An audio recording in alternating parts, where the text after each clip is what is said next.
Sam, I will let you defend your guy, T'Vondre Sweat, who was the 38th overall pick by the Titans in the second round. So, floor is yours.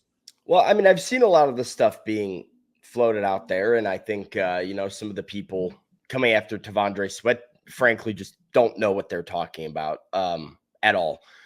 Now, I am curious to hear what the argument was against the pick from you and Zach in the morning, just so we can kind of break down the nuances of this. I mean, I don't think you guys are reacting quite as dramatically as some of the things that I've seen out there.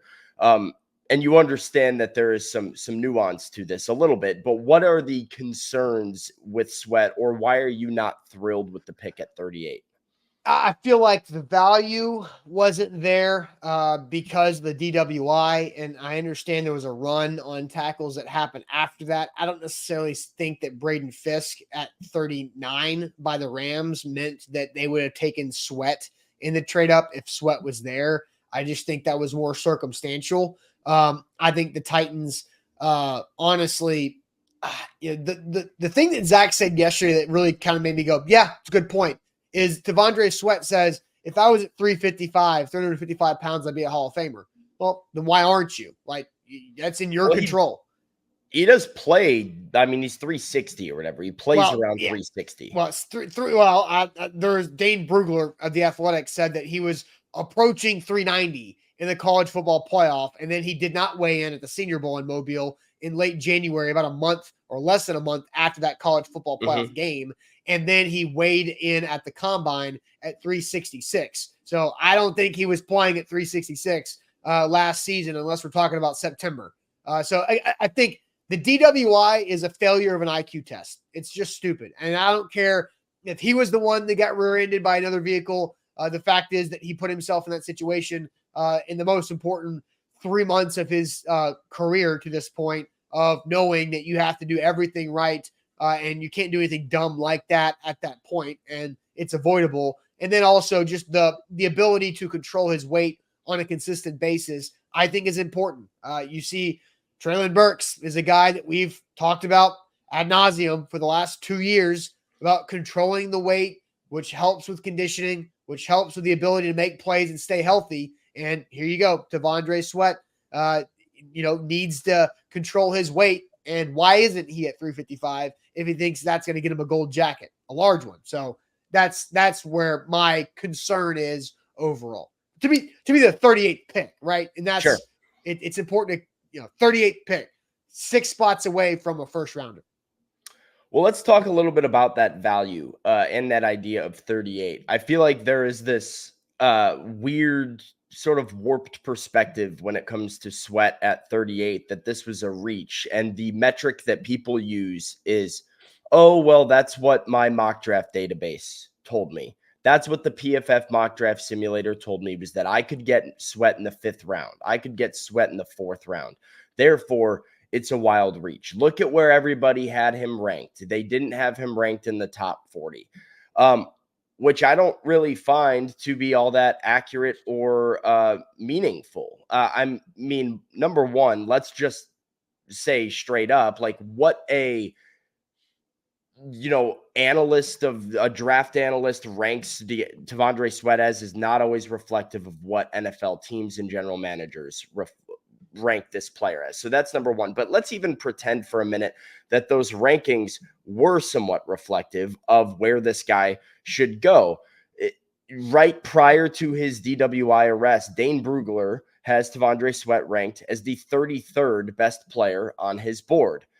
There's multiple examples of this. Eric Edholm of NFL.com ranks Sweat as the 38th best player on his board. He comes off the board 38th overall.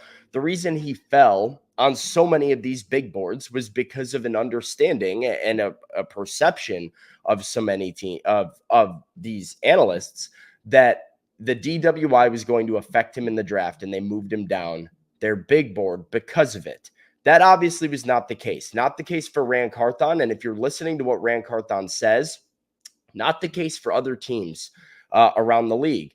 Rand went on Ramon, Kayla, and Will, 1045 The Zone. He said the following: I promise that in everything we do, we're well researched. What people don't see is the text messages and calls you get from teams after you take their guy, and how many texts and calls we were taking him with our next pick or great pick.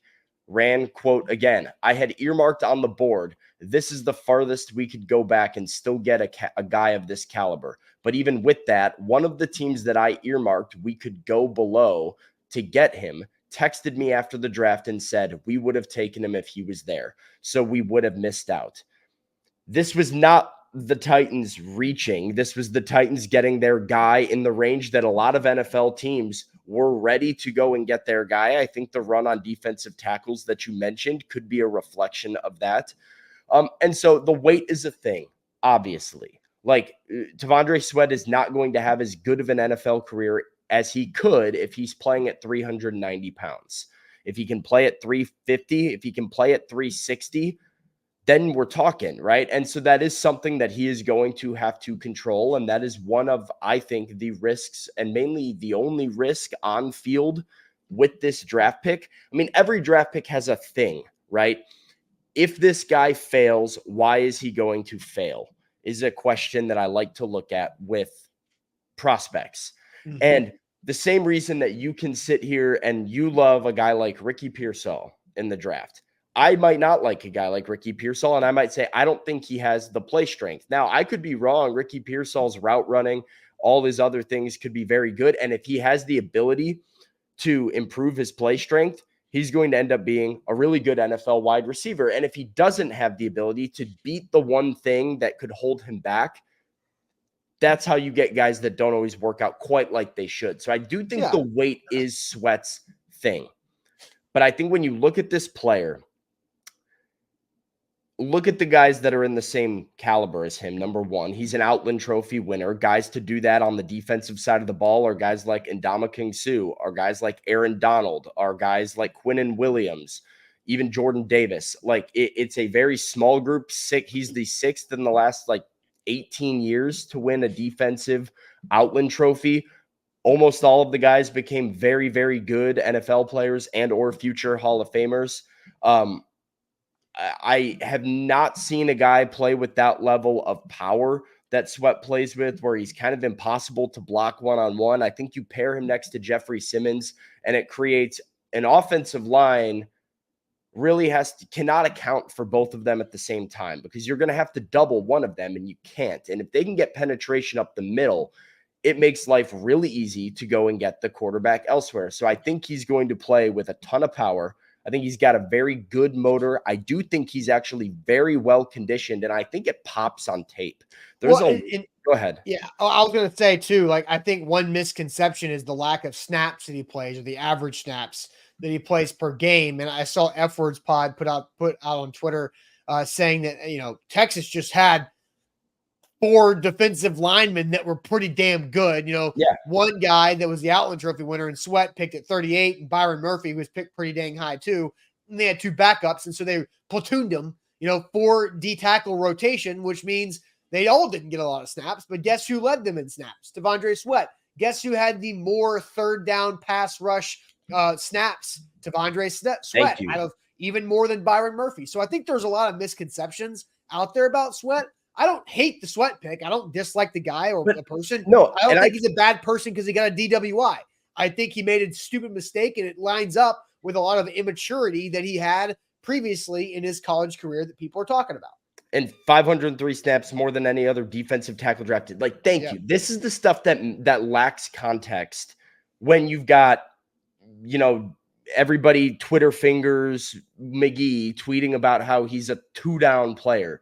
T'Vondre Sweat gives me every reason to believe he can rush the passer at the next level. He gives me every reason to believe he's well-conditioned. Like I said, it's something that pops on tape, where if you go watch his highlights from last season and you go watch all of his tape breakdown, there are multiple times where a defensive tackle is hitting a runner, whether it's a running back or a quarterback, 8 to 10 yards past the line of scrimmage, because he's not giving up on a play and he's hustling to the ball at all times. I think that's a really good example of his motor and his conditioning. So if you look at somebody who can be dominant one-on-one, who can do superhuman things with pushing a guy back with a bull rush with one arm, who can bend one of the best centers in the SEC in half at the Senior Bowl when he's guarded one-on-one, and you really don't believe that a team is going to be able to cover this guy with just one blocker, and now you think, hey, he can also rush the passer. He can also play 3 downs. He has a pretty high motor. Yeah, he needs to stay well-conditioned and keep his weight down. But if he can do that, you're looking at a dominant defensive interior force next to Jeffrey Simmons. It makes all the sense in the world for the Titans to pull the trigger on this one at 38. So I think that's overall my argument. I'm somehow my passion for Sweat and this Sweat pick has like gone down because I'm so like exhausted by all the idiots. Like, yeah, that's fair. And like, I think like, and just to wrap up before we move on to our main question to the audience today is, I think how Zach and I's conversation developed throughout made Zach and I sound more anti the pick than we actually are. Sure. Like Zach did say that he thought 38th overall was just right for Sweat. I stand by 38 was too early for Sweat. And if you couldn't trade out of 38, then take Cooper DeJean to play him next to Monty Hooker at safety and have the Iowa Ball Hawkeyes duo back there. I think that'd be a lot of fun. I think that would be a good fit. Nobody would have blinked an eye at Cooper DeJean at 38 because the Eagles moved up to get him at 40.